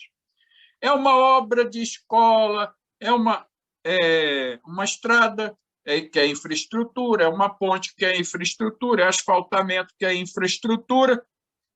Se atender todas as emendas, eu não estou defendendo as emendas parlamentares, não, mas se atender todas, é dinheiro de menos para pagamento ao banqueiro. Essa é a questão. Porque eles estão dizendo, se mantiver as propostas que saíram do relator para o texto, as emendas parlamentares vão furar o teto de gastos. Observem que eles só falam isso. Eles não falam que o orçamento não terá como cobrir essas despesas. Eles falam que essas despesas vão furar o teto de gasto. Teto de gasto é para quê? Política social e salário de servidor. Tudo que eles não querem é aquela história, tipo, cara, você está botando dinheiro num lugar onde eu disse que não é para botar porque eu quero esse dinheiro para outra coisa. Você está furando o limite que eu botei. É isso o problema do orçamento. E a história do sindicato Pelego, eu acho que a gente tem que ter claro uma coisa, isso aí vale até uma conversa específica sobre organização sindical. Todo sindicato foi criado com um viés corporativo. Os sindicatos se transformam em uma coisa mais ampla à medida em que as pessoas vão vivendo, vão ganhando experiência, vão estudando e vão conhecendo uma coisa que, para alguns, é natural, para outros, é aprendido durante o tempo e, para os terceiros, nunca será aprendido. Você é parte de uma sociedade. Você não é aquele segmento. Então, eu acho que o sindicato, como um todo, ele tem dois papéis. Um papel corporativo, até porque ele foi criado para defender aquela corporação, aquela categoria profissional, aquele segmento. E, no caso nosso, do serviço público, para o bem e para o mal, nós não seguimos a regra da organização sindical do setor privado. O que eu quero dizer com isso? Quando Vargas criou a estrutura sindical no primeiro mandato dele, na ditadura, ele definiu que a organização sindical seria por categoria profissional. Ou seja, o engenheiro teria um sindicato. Onde esse engenheiro trabalha? Por exemplo, na Petrobras, sindicato de engenheiro, não sindicato dos petroleiros. O outro é contador. Onde é que ele trabalha? Na contabilidade da Petrobras. Não, mas o sindicato dele é dos contadores, não é dos petroleiros, porque ele não mexe com petróleo. E assim, a proposta de Vargas criava sindicato por categoria profissional. Era uma forma de dar representatividade aos trabalhadores, direito de voz e tal, mas, ao mesmo tempo, de mantê-los separados. De repente, depois da ditadura, a gente bagunça isso tudo, tanto no setor privado quanto no público. Por exemplo, ABC em São Paulo, no fim da ditadura, sindicato dos metalúrgicos, que trabalhavam numa empresa. Todo mundo daquela empresa era do mesmo sindicato. Aí fura aquela visão corporativista de sindicato por categoria profissional, é sindicato por atividade.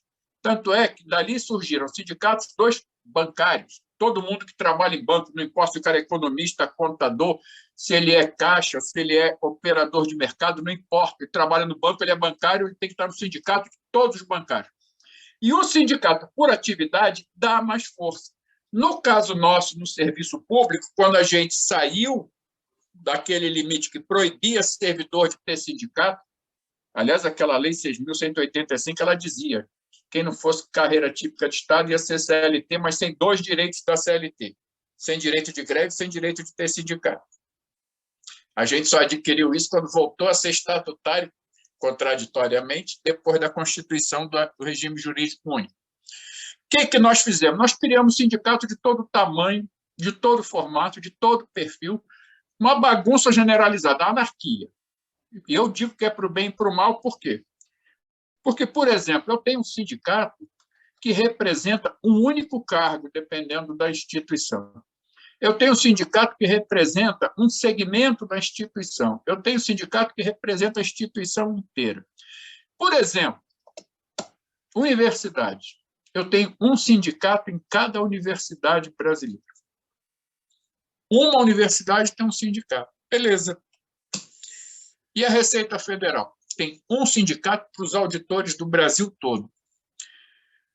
O sindicato da universidade, ele é segmentado porque ele é da universidade, não pega as outras universidades, é só daquela, mas ele é amplo porque pega todo mundo da universidade, independente do cargo que a pessoa ocupa.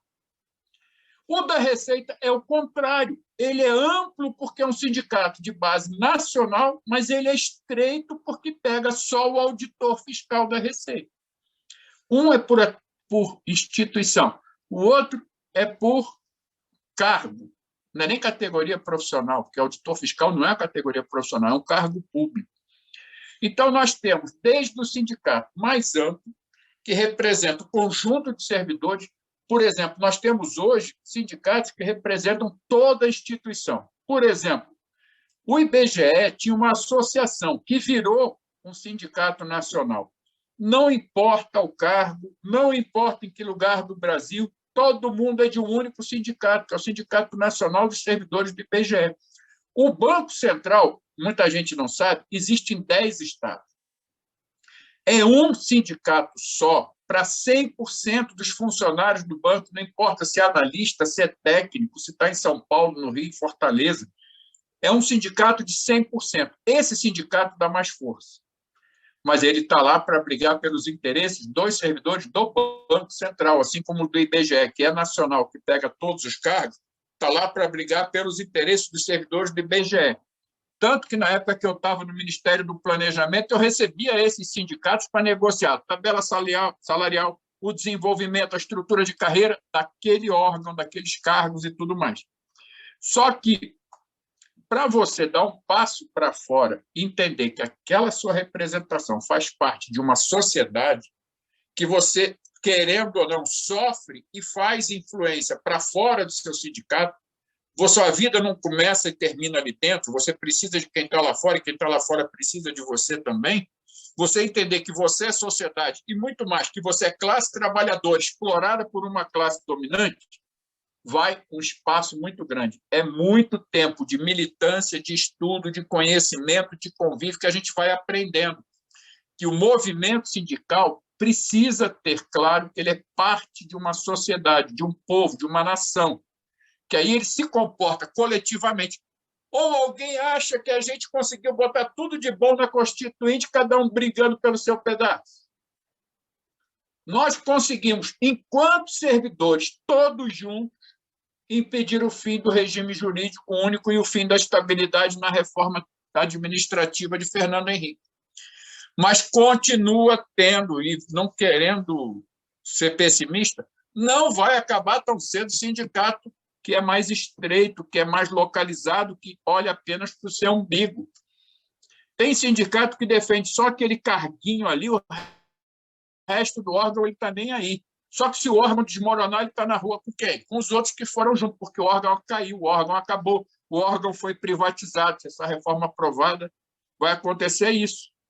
E eu tenho dito, eu disse uma vez para um companheiro que foi do Ministério da Fazenda, ele falou, cara, deixa eu quieto aqui, eu estou esperando só aposentar para ir embora. Eu falei, tu vai ficar quieto aí, vai cair a casa em cima da tua cabeça. Eles vão derrubar o prédio, vão derrubar tudo. Então, tem e vai continuar tendo sindicato mais estreito. Agora, o pior de todo é o pelego, porque é aquele que se acha mais do que os outros, que se acha governo. E, para quem não sabe, o nome pelego surgiu, quem teve essa ideia eu achei sensacional. Quem já andou a cavalo sabe o que é um pelego. É aquela pele que forra nas costas do cavalo para pôr a sela em cima, onde o dono do cavalo monta, dirige, faz com o cavalo o que quer, sem machucar tanto o cavalo, porque a pele protege, não deixa a sela bater no couro do cavalo. O pelego é esse, é aquele que ajuda a amortecer a pancada, mas não impede que o patrão explore a classe que está embaixo. Por isso o nome pelego. Tem.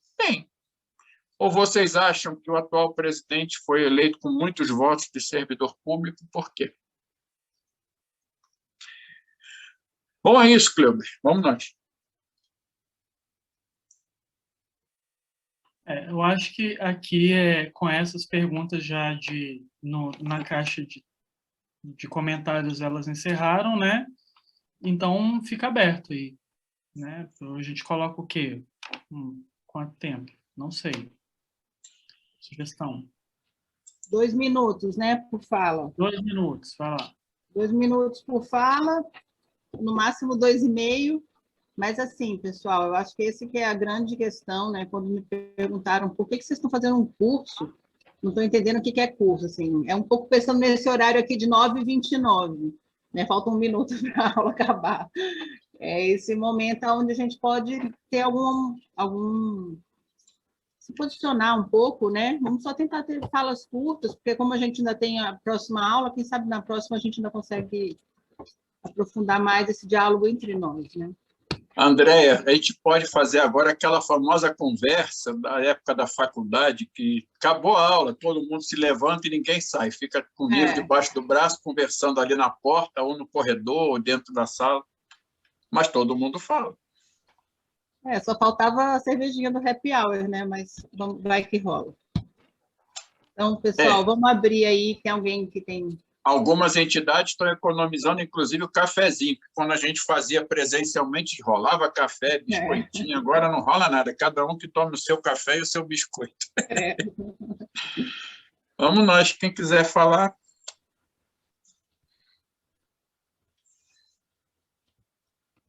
Quem é o corajoso?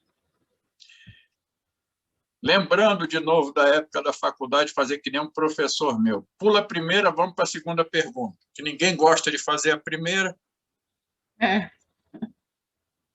Ou comentário, não precisa ser pergunta.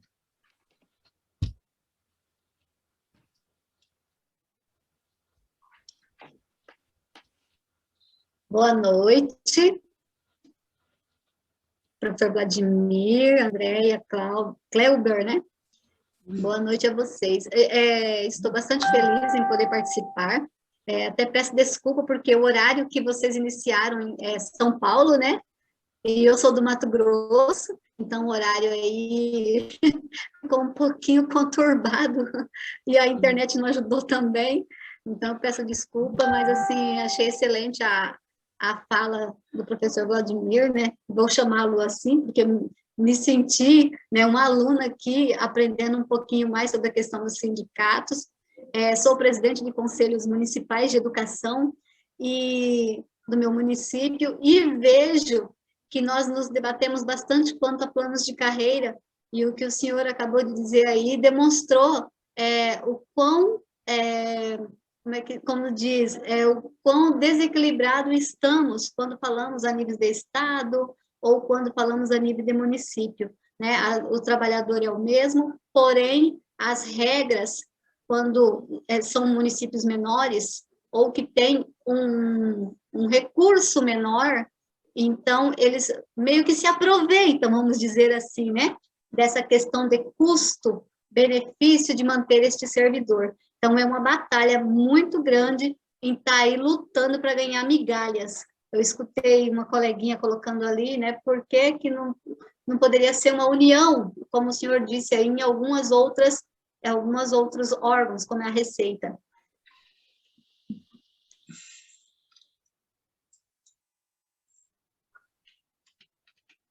Eu acho que era isso. Quem mais? Obrigada, Elisandra. Eu vi aqui a Ana se despedindo porque tem que dar banho no bebê, está certa. Trabalho remoto é isso. Legal. É cachorro latindo, é criança passando, é gato, é criança que tem que tomar banho. Mais alguém?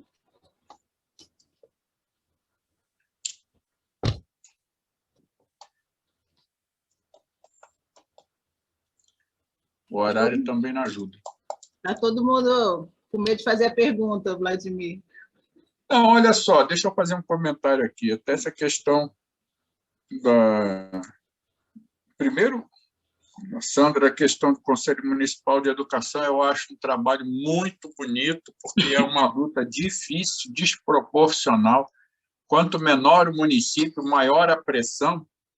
E aí tem uma coisa que, perdão, foi falada aqui no início, que é a questão do assédio. Aí a vantagem do trabalho em casa, ó,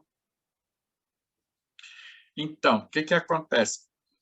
O assédio institucional ele é muito maior na ponta, junto com o assédio moral e, em muitos casos, o assédio sexual. Eu participava de uma live com o pessoal da educação. Aliás, o Sindicato dos Professores de Brasília está soltando um jornal aí que eu participei, dei uma consultoria para eles lá na elaboração do jornal. E uma coisa que eu falava, a categoria lá é majoritariamente mulher, com o fim da estabilidade. Perdão, com o crescimento do apadrinhamento político, quem mais vai sofrer no serviço público serão as mulheres. E negros, e indígenas, as pessoas que não são homens brancos vão sofrer muito mais.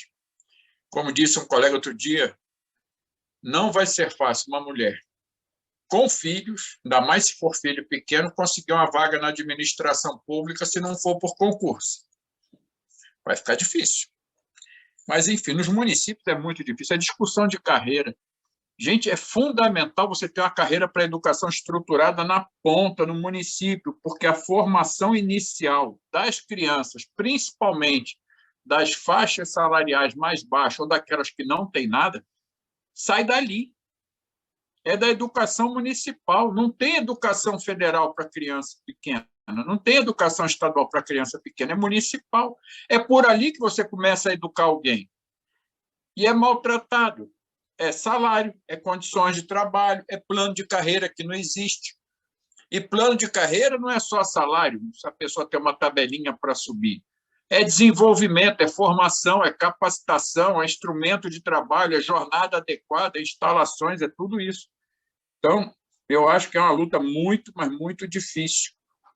Mas eu acho que a gente só conseguiu um pouquinho porque chegou junto, a gente lutou. E se não acabou a verba carimbada do Fundeb para a educação, principalmente para os municípios, agradeço justamente a mobilização dos profissionais de educação municipais, que é muito grande a quantidade de gente nessa área, e quando eles conseguem se juntar, o resultado é bom. Agora, um comentário aqui que eu acho que pode ter a ver com o que a gente está conversando e o fato de muita gente não querer falar ou estar meio acanhado para falar. No outro dia, um amigo meu falou assim, Zé Celso até fala que eu pego pesado às vezes, quando eu passo as informações. Eu falei, meu amigo, querendo ou não, eu li o livrinho de Sun Tzu, um filósofo e general chinês de aproximadamente 4, 5 mil anos atrás. O livrinho chama-se Arte da Guerra. Estava até relendo ele esses dias em um comentário de alguns cientistas chineses que analisaram. Uma das coisas que Sun Tzu ensina é o seguinte, em qualquer tipo de confronto, não necessariamente numa batalha no formato militar, mas nós estamos agora num confronto entre as classes, a dominante, e eu nunca gosto de chamar dominada, mas é contra o povo. Sun Tzu diz o seguinte, se você não conhece seu inimigo, você não ganha uma batalha. Você precisa conhecer o seu inimigo, saber o tamanho dele, a força que ele tem e o que ele quer, para poder se organizar, se preparar para enfrentar com chance de vitória. Então, eu acho que uma das minhas obrigações é passar o que está acontecendo, não posso diminuir.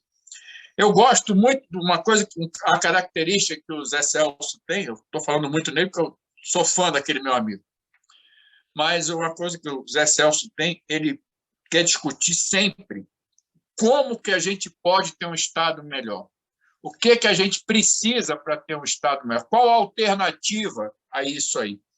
Eu falo para ele o seguinte, cara, vamos na briga que eu estou falando, que a gente conseguindo vencer, vamos botar de pé o que você está propondo.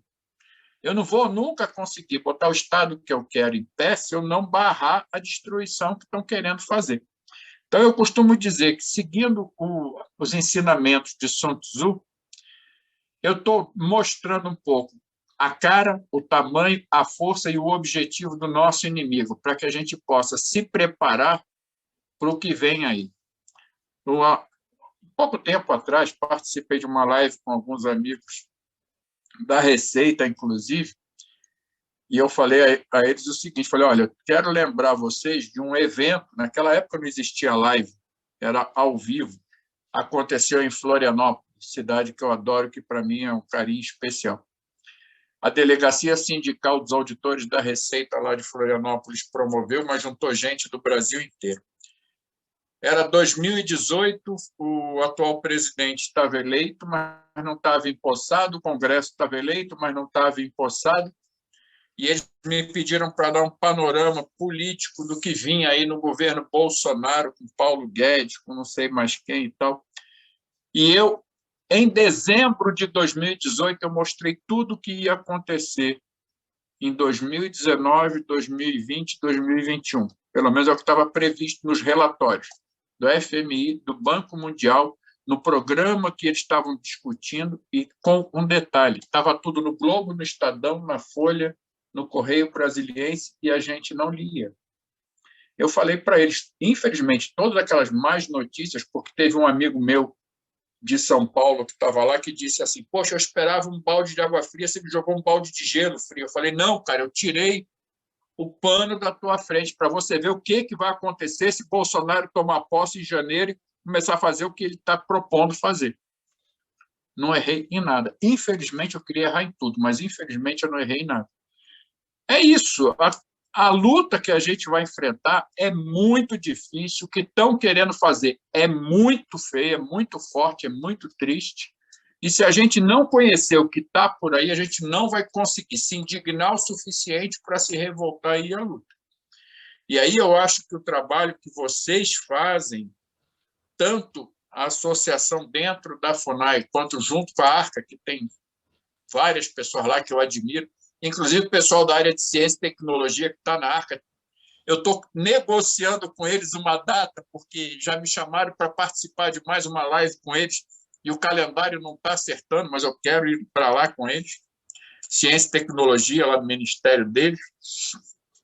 Assim como eu já fiz com o CNPq, com outras instituições que também tem gente da ARCA. É um trabalho muito bom, um trabalho bonito, é um trabalho necessário e fundamental. E esse trabalho precisa sair. Nós temos um monte de gente produzindo, um monte de gente formulando. Agora, o que nós precisamos é sair. Servidores públicos, precisamos conversar com usuários do serviço público. Eu costumo dizer o seguinte, eu sou servidor, meu órgão vai fechar, vai ser privatizado, eu vou perder o emprego. O que eu sou? Profissional de saúde, profissional de educação? Bom, na hora que um desses perdeu o emprego, o povo perdeu um profissional de educação que lhe atendia, um profissional de saúde, um posto, um hospital, uma escola. Essa é a reforma administrativa. A gente tem que saber disso, tem que informar a população. E tem que dizer que aquela coisa absurda que Ana Maria Braga, que Luciano Huck e outras pessoas estão divulgando nos seus programas, de um cartãozinho que a pessoa compra, faz um plano social de 15, 20 reais e vai ter direito a atendimento de saúde, aquilo ali é privatização do SUS, o que você tem direito de graça vai passar a ser comprado. E vai ser 15, 20, 30 reais agora enquanto o SUS existe. Depois que privatizar, o cara vai falar, você não tem mais o de graça, eu vou subir o meu preço. Política de mercado, não tem como. Mas, infelizmente, como disse uma professora conhecida lá no Ceará, a diarista dela está empolgadíssima porque vai poder comprar um plano desse que é barato para ter atendimento. Que atendimento? Ela vai ter ambulatório, vai ter consulta. Se ela precisar de uma cirurgia, vai pagar. Se precisar de uma internação, vai pagar. E aqui eu chamo a atenção para uma coisa que eu tenho dito bastante.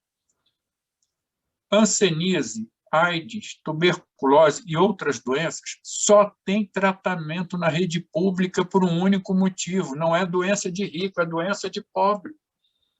Alguém já soube de um rico internado no Albert Einstein, em São Paulo, com tuberculose? Com hanseníase, que antigamente era chamada de lepra? Não, porque pobre é que pega isso. É lugar sem saneamento básico, sem alimentação adequada. Sabe, é 8 pessoas num quartinho, numa favela, que pega essas doenças. Essas pessoas vão continuar existindo e, o que é pior, vai aumentar o número delas e não vai ter rede pública para tratar dessas doenças que só pobre tem. É isso que eu tenho que conversar com o cara lá de fora. E como disse um pastor evangélico outro dia, vamos ocupar esse espaço das igrejas evangélicas, católicas e outras religiões para conversar, porque nem todo pastor evangélico é neopentecostal seguidor de Bolsonaro. A gente precisa fazer isso. É importante que a gente consiga fazer. E aí, assusta. É feio o quadro? É. Mas se a gente não souber o tamanho do inimigo e o que ele quer com a gente não vai conseguir batalhar para derrotá-lo nunca. E eu não canso, não. Vou encher o saco a vida inteira. E quando eu puder, eu vou estar lá. Vladimir, a gente agradece imensamente essa noite de hoje. Eu acho que a maior parte de nós não consegue fazer pergunta porque está trabalhando desde 8 da manhã. Então, já trabalhou, já deu mamar, já fez comida e já voltou para o trabalho. Então, está todo mundo bem cansado, eu acho. Mas estamos todos agradecidos por essa retrospectiva que você falou. Eu queria deixar assim para esse grupo que a discussão que a ARCA tem feito, né? Que eu acho que é uma discussão para a INA fazer. O Vladimir falou alguns momentos que assim, que o tamanho do Estado ele não importa se o Estado é pequeno ou se o Estado é grande. O Estado que queremos é o Estado necessário, né? Então, assim, não interessa, muito, assim, às vezes a gente, toda essa discussão da reforma administrativa, ela é milhões de pegadinhas, assim, né? Uma questão do orçamento, por exemplo. Se alguém não falar para a gente que o orçamento bate, assim, isso que o Vladimir falou para a gente, assim, depois eu estou pensando assim, da gente montar um terceiro dia só para trazer uns dados, assim, né? Porque, assim, o orçamento vale, então, o orçamento tem condições, então, tudo isso que estão falando, né, sobre o orçamento não dá, que não dá, que não dá. Então, acho que aquela história, por exemplo, sem querer te cortar, já cortando, o orçamento, dizem que o presidente pode perder o cargo por crime de responsabilidade. Por quê? Porque furaria o teto de gasto. É isso. Ou seja, não gaste dinheiro, né, com políticas sociais. Não gaste dinheiro com o povo. É isso. Então, acho que pode ser uma espécie de mantra assim, para nós, né? Assim, o Estado brasileiro que queremos é o Estado necessário, né? E isso para a FUNAI também, né? Porque a gente precisa de política higienista para os povos indígenas, são as políticas necessárias para eles, são os que eles estão precisando de política social e política territorial. A gente se encontra na quinta-feira, às 7h30. Acho que vai ser bem rápido, né? Assim, porque realmente é muita legislação que tem lá. Vai ser mais objetivo, um pouco menos de comentário. A gente vai falar um pouco mais focado, então acho que vai ser mais rápido mesmo.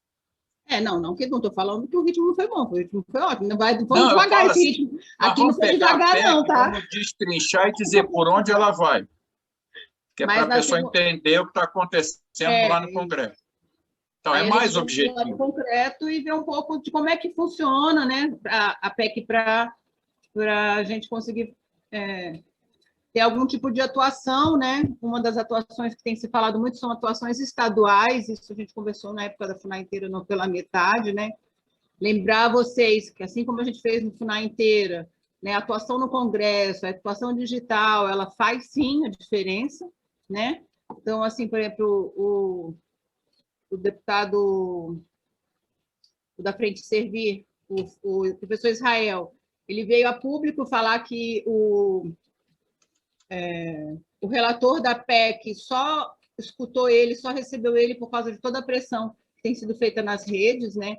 Então, assim, a gente tem que mesmo... Vamos ver se na semana que vem a gente fala um pouco também sobre essas alternativas e como que a gente pode estar juntos. Aí também, e um pouco, sabe, e também falar para os aposentados também que estão aqui, que a gente também vai falar mais sobre isso na quinta-feira. Não, tá, com bom? Certeza. Tá, obrigada, gente. Boa noite. Não sei se o Vladimir quer dar um tchau, e aí a gente dá um tchau para todo mundo. Não, chega de me ouvir. Bom descanso a todo mundo. Quinta-feira a gente se vê. E aí, quem quiser já vai pensando nas perguntas também, né? Sim. Não falta. Tchau, gente. Boa noite. Até mais. Tchau, boa noite para todo mundo.